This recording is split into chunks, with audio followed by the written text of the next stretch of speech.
Healthcare is too expensive. Employers are offsetting costs onto their employees. Who will make health benefits affordable for hardworking Americans and their families? You will. This is the Empowering Plans Podcast, a show dedicated to helping you once again emphasize the benefit in benefit plan. Now prepare to learn, plan, save, and protect with the FIA Group. Hello, everyone. Welcome to another edition of the Empowering Plans Podcast. I'm your host today, Brady. Ron Peck has the day off, shall we say. And joining me today to talk about the latest breaking news developments in the healthcare world and in the election news is one of our healthcare consulting attorneys, Nick Bonds. Say hello, Nick. Hello, Nick. Awesome. Nick, you're fitting right in already with the crew. Look, I wanted to bring you on today because a lot is going on. We're moving at a breakneck pace. We had another presidential debate, the final one last night, and a lot of other things happening in the world of healthcare news. And we wanted to get our quick reactions to what we heard from last night, what we learned, what our clients can learn, any impact this may have on the race.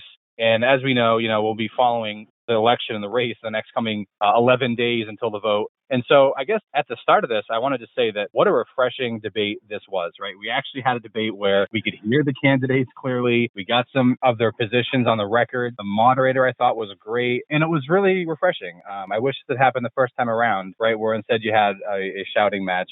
But leaving all that aside, it was good. I enjoyed it a lot. I'll let you take the floor first, Nick, in terms of what were your impressions overall of the debate? And, did it change your mind on anything? Well, I definitely second your thoughts there that this was a much more disciplined debate, a much more nuanced debate. We actually got some good policy back and forth from both of the candidates. And I think regardless of who you may personally feel won or lost this debate, I think we can all agree the real MVP was Kristen Welker, who was probably the best moderator that we've had for one of these debates so far. They hit on a lot of really, really important topics. I don't know how much this debate will persuade people. The number of undecided voters at this point, I feel like, is definitely smaller than it was in 2016. And I'm not sure if either candidate really landed a knockout punch, but I think that we did get a lot of really good conversation out of this one. It's going to be interesting, I think, to see how the polls reflect the debate going forward. But like you said, there's not a lot of time between now and the final vote. I think that's the biggest thing for me. Just this feels like we're really in the final phase of this election cycle. We're past all the other big presidential events, and really all that's left is to run down to the election day this year. Yeah. Well, I mean, it's funny you say that, Nick, because every 4 years we have this sort of mad dash to the end. This year, obviously we have a pandemic raging and going on. So a record number of people have already cast their votes. And I think, though, these debates should really serve, and they I think the one from last night did serve this purpose. The goal is to get the candidates' positions on the issues out there. And for our purposes, right, we're focusing on healthcare. We want to know what the candidates' plans are. We want them to flesh them out, talk more about them. And I was listening very carefully last night from both candidates to see what we could learn. And from the president, I mean, he was asked, obviously, about his COVID-19 response, and we've talked at length about that, and we all are living with the ramifications of, getting through this, and there are treatments becoming available. I think I just saw the other day that the first drug was approved by the FDA for treating COVID-19, which is called remdesivir. We'll talk more about that, I think, probably on the next webinar, and maybe even in some written materials that we publish, because that's a big deal. But really, the president was asked about his healthcare plan, and we've made this point before, but I think it's worth crystallizing here. The Republican platform on healthcare, right, is repeal and replace the ACA. It's been that for a number of years now. When I first started at FIA some 4 years ago, right around the election time, there was a plan rolled out by Republicans in the House of Representatives at the time. It was a full healthcare plan, right? It got voted on in the House and in the Senate, and it was killed by Senator John McCain at the time. That plan went away, and it was never replaced. The president keeps talking about having a healthcare plan, but we've never actually seen it. It's really just a bunch of blank pages. That's the truth about this. So when he says, we want to protect people with pre-existing conditions, and he signs the executive order to do that, that's all well and good. But from a practical perspective and how our clients need to react to his positions and the planning for the future, there's no legislation that's been proposed, right, by the Republicans to replace the ACA. So if it is struck down in a matter of a couple weeks or months, depending on how long it takes the Supreme Court to rule, there will be no plan in place to back it up. And that's kind of frustrating to get across, or that it doesn't get across in the media and even in our industry, that, there is no plan on the other side. I don't know if you had any thoughts on that, Nick, or if you are as frustrated as I am that it sort of gets lost along the way here. No, I absolutely feel the same frustration that you do there, Brady. The Trump administration has perennially been saying we have a healthcare plan in the works. It's coming out soon. It's sort of been a lot like their infrastructure week. It's sort of always and never. It's kind of a black box, whatever their plan might be.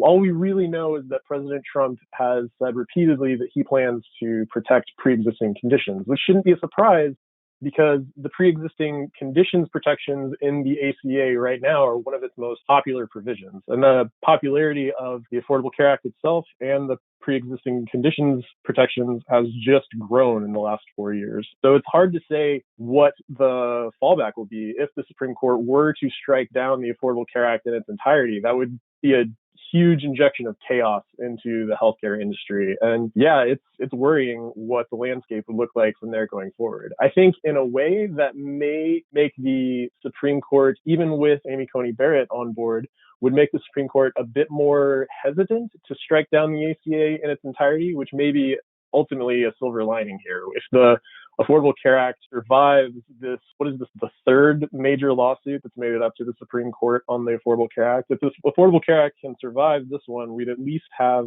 the Affordable Care Act in place going forward. I think a lot of that, though, will depend on whether Vice President Biden wins the election coming forward. We heard a little bit from him last night about Bidencare. Do you want to go into that in a little more detail?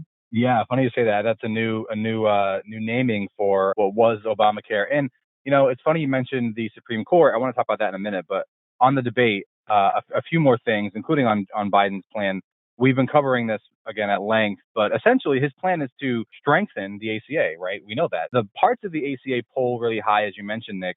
Those provisions which protect people with pre-existing conditions, keeping young people on their parents' healthcare plans, right? Those are very popular. So I think the president knows this, and there's some politicking going on here, which I think is why there is no plan from him really yet at this point. But under Bidencare, look, the key here is that it's not socialized medicine, but it does include a public option, which many in our industry, I think quite rightly fear could be the first step on the path toward sort of socialized medicine or a single payer system, Medicare for all, if you will, because his plan is really about stabilizing what we have in the ACA, but introducing an option that's going to really outcompete all private plans, because it's essentially allowing the government to be a payer, and the government can outcompete everyone because of its ability to deficit spend and the fact that it can get the lowest rates from providers and on and on and on. So there are some legitimate fears there, I think, from people in the healthcare industry about what it may mean if this public option, if it does actually come to pass, if it's very popular, if it's very cost effective, and if it catches on. And we'll have to wait and see how that works. But I want to just button up the debate before we move on about a few things that I think the candidates agreed on, which are important for us, because wherever you have bipartisan agreements, you very likely will see some legislative action here. And those issues have to do with drug pricing, right? Surprise balance bills. Those are two things that the American public really wants change on. Polls come out really strongly in favor of a reform in these areas. And I think we'll see action from either candidate that I think will benefit our industry, which is a good thing going forward. So I'm glad to see that there was at least some areas, or there has been some area of bipartisan support between these two candidates. But like you said, Nick, we'll know in just a matter of 11 days, give or take, who's going to win this election and what the plan for the future of healthcare will be, as we're all waiting sort of with bated breath. So, I mean, I guess with the debate sort of in the rearview mirror, at least for now, I want to turn now, just in the last few minutes we have, to talk about this really important case coming up in the Supreme Court, which will be heard a week from the election. The oral argument in the Obamacare case you mentioned, Nick, will have a new justice likely confirmed to the Supreme Court by then, Amy Coney Barrett. She'll be confirmed, I think, on Monday as the final vote. Why don't you give us your impressions of her sort of judicial philosophy, again, with an eye toward, what we think she may do in a case like the one against the ACA? Sure, absolutely. So the main thing to keep in mind when you try to analyze Amy Coney Barrett's judicial philosophy is that she essentially is a disciple of the late Justice Scalia. So she essentially subscribes to a lot of his same views on judicial restraint, on interpreting statute. She's something of an originalist and a textualist, and she's also small c conservative, which I mean, she's pretty reluctant to sort of shake up systems on a broad scale. But she did argue, while she was still at Notre Dame as a professor, she argued against Chief Justice Roberts' previous decisions in the ACA cases, saying that he sort of pushed the ACA beyond its plausible textual meaning to try to save the statute. So in a lot of ways, she seems pretty inclined to take a dim view of the ACA as it stands now, but she's also unlikely to be willing to detonate the entire law on the basis of a single flaw. Some of her coworkers there on the Supreme Court, I think Justice Kavanaugh specifically, argued previously that it doesn't make sense to take down an entire piece of legislation just because one discrete component of it may be constitutionally flawed. So I think we have a lot of indicators from the Supreme Court that they would be pretty reluctant to throw the entire Affordable Care Act out because of any constitutional flaw they find in the individual mandate component. Yeah.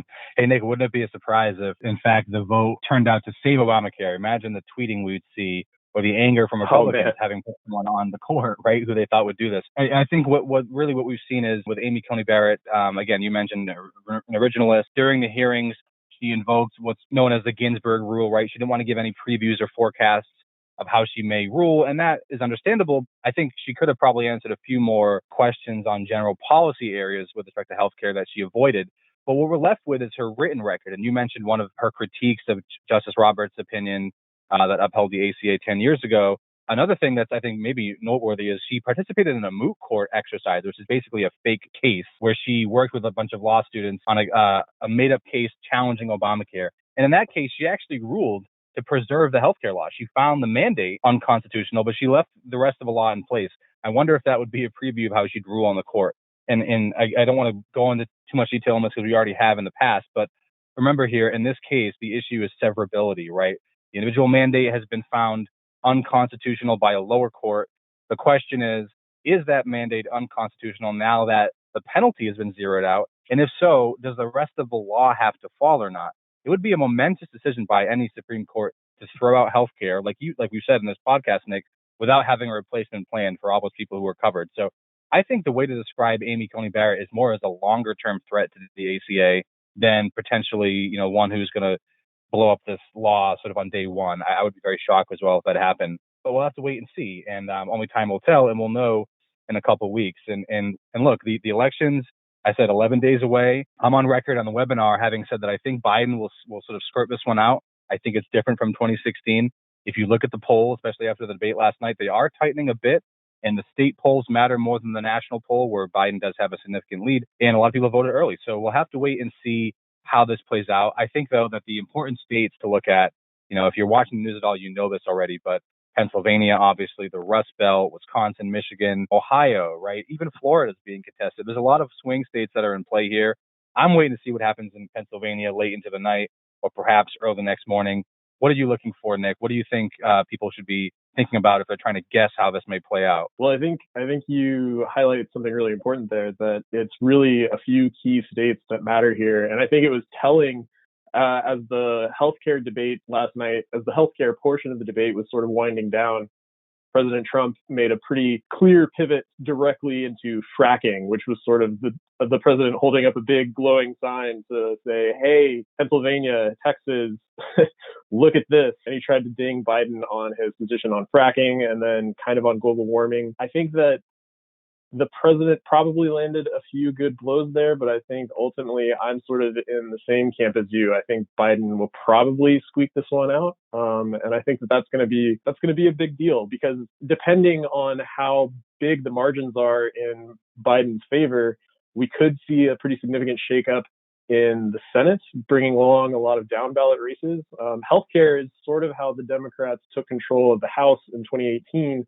And if they can take control of the Senate and the White House, we could see a lot of big structural changes coming down from Washington, D.C. in the future. So I think that could be a big thing to look for. I mean, if the Democrats do take control of more state governments, we could probably see them mounting a more robust defense of the Affordable Care Act before the Supreme Court, but we'll have to see how that all plays out. Yeah, and I've heard rumors of, if the Senate swings back to Democrats, Bernie Sanders has gone on the record saying that he expects to be made the head of the Senate Healthcare Committee. That'd be a big deal if that were to happen. But look, either way, it's a lot more work for us.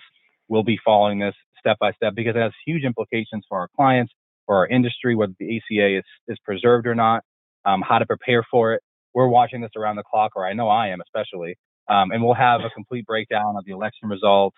And, if any other late October surprises happen, we'll be sure to bring them your way as well because we'll be watching. But I want to thank everyone on behalf of myself and Nick, our great producer, Pat, and Ron, in his absence. We'll thank him as well. And all of you for listening to the Empowering Plans podcast. We'll talk to you next time, guys. Have a good day. Thank you.